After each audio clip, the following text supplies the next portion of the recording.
フィニアス、彼はファーブ。よろしく、僕はマイロマーフィー。これぞ正義の味方。かっこいいね。注目。この特別エピソードが誰よりも早く見られる特別試写会にご招待。応募はディズニーチャンネルの公式サイトで。Hello and welcome back to another episode of Phineas Flynn's Law. This one is long overdue because 2 new crossover teasers have come out. The only thing I'm going to say before we begin is spoiler warning. Obviously, if you don't want to know what I think about the crossover, then don't continue watching this video. Here we go. Okay, so a brief thing. I'm only going to go over the stills that are new to these teasers. There were a couple repeated frames and I'm not going to go over those. So the first still here shows us Orton and Milo. And this is the first we've seen of Orton in the crossover. Looks like the same timing as the rest of it, as you can see the darkened sky. And Milo looks like he's celebrating and Orton is contemplating his hat. No clue as to where this could fit into the plot, but my guess this would be some point after they've knocked out a Pistachion. Maybe Orton used his hat to knock out that Pistachion. In this shot we see Buford, Baljeet, Melissa, Zach, Candace, Phineas, Ferb, Milo, and Diogi all together. Phineas and Ferb are in what looks to be the tennis robot that we've seen from earlier parts of the trailer, so perhaps this is the end of that. It could have been one of Phineas and Ferb's inventions from earlier that they were using to escape from the Pistachions. Either way, this is also connected to what appears to be Milo and Phineas's first meeting. This is also connected to the shot where everything explodes from the previous teaser trailer, as these are both right next to each other. It is really cool to see the Milo Murphy's Law characters with the Phineas and Ferb characters, as it looks like we're going to see all of them team up except for Isabella, who actually isn't in either of these teaser trailers. Here we see Phineas and Ferb in what appears to be the Milo robot from the previous trailers. Here it looks like they're strapping in, getting ready to use it to perhaps take down Pistachions. We haven't seen a full image of this robot, but we know that Milo is also in it because of what we saw in the previous teaser trailer. In this shot, a bunch of donuts are coming out of one of the holes in the lard ride. My guess is this could be an attack by Phineas, Ferb, Milo, actually any of the characters, because we don't know who's in this scene. But the Pistachions get hit with the donuts and knocked over. So pretty basic. We see the Pistachions. Obviously, they're going to be the main villains. I can't tell if any one of them is Derek, but who can, really? Either way, some pistachios will be taken down in Lard World at the Pistachio Prison.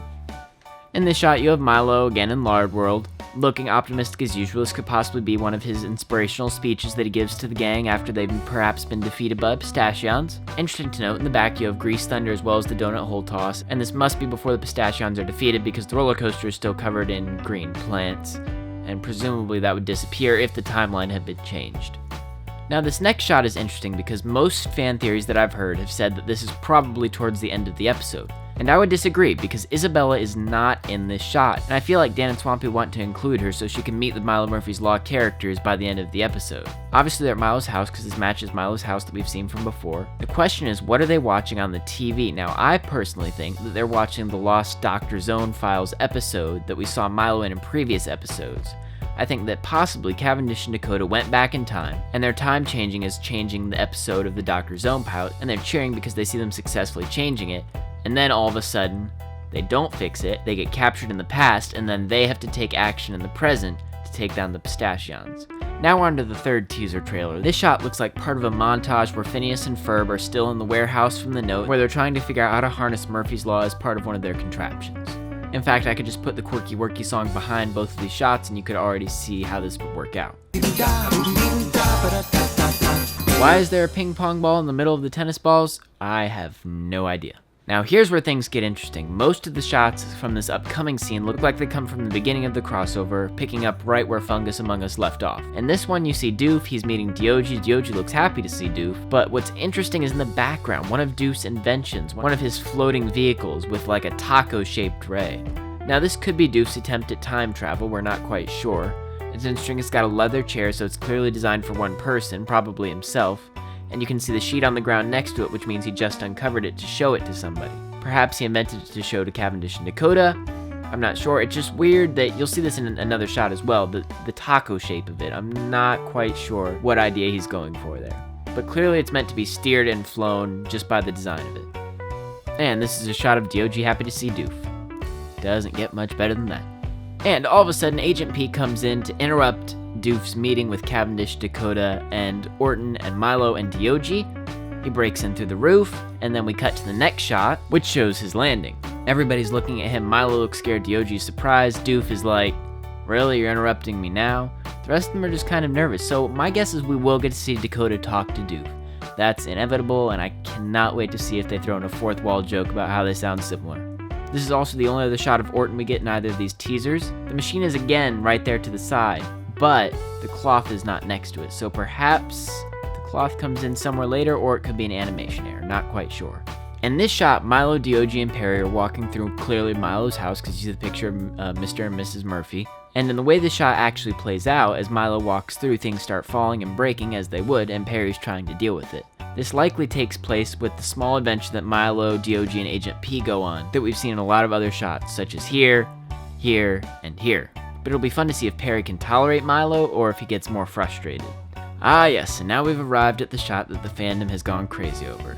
Milo and Candace team up. They appear to be by themselves. We have no clue what separates them. My guess is this is probably part of the Pistachio battle. Either way, Murphy's Law kicks off the fire hydrant, which sends a spurt of water into the air, and Milo pulls out an umbrella, and Candace gives him this extremely strange look, but we don't know what she's actually saying, so we don't know how to interpret this. So some people are shipping Milo and Candace. Please, no.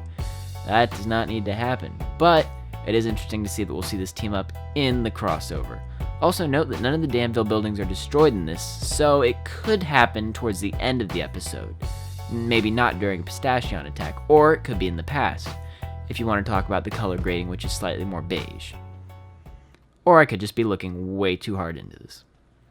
So that concludes my commentary on the trailers. The only other news we've gotten from Japan is that the crossover will have a sneak preview on August 5th for a limited number of people. It's like a contest that you would have to win. So we don't know the official release date in Japan, but the first people to see it will be on August 5th.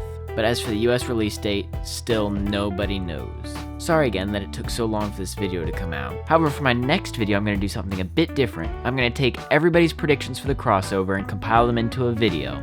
That video will play before the crossover, obviously, and then after the crossover, I'm going to go back through and see who got what right and how close we came. This is one I got sent today by @Vinny7299 on Twitter. He says, everyone except Doof goes forward in time back to a Danville destroyed by pistachios. While Milo and the others try to save the others, they encounter Phineas and the others trying to escape as well.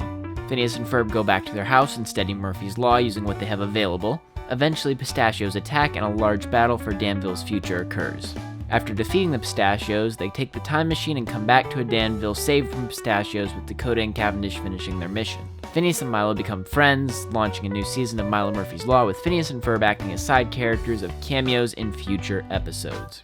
Now I think that's a pretty good prediction, but I want to know what you guys have to say. If you want your comment featured in the next video, either reply to me on Twitter using @PFMMLnews and the hashtag MILOTHEORY, or respond in the comment section below with hashtag MILOTHEORY. You have 1 week through this Friday, June 29th, to get your responses in. Thank you so much for watching, and I'll see you next time on Phineas Flynn's Law.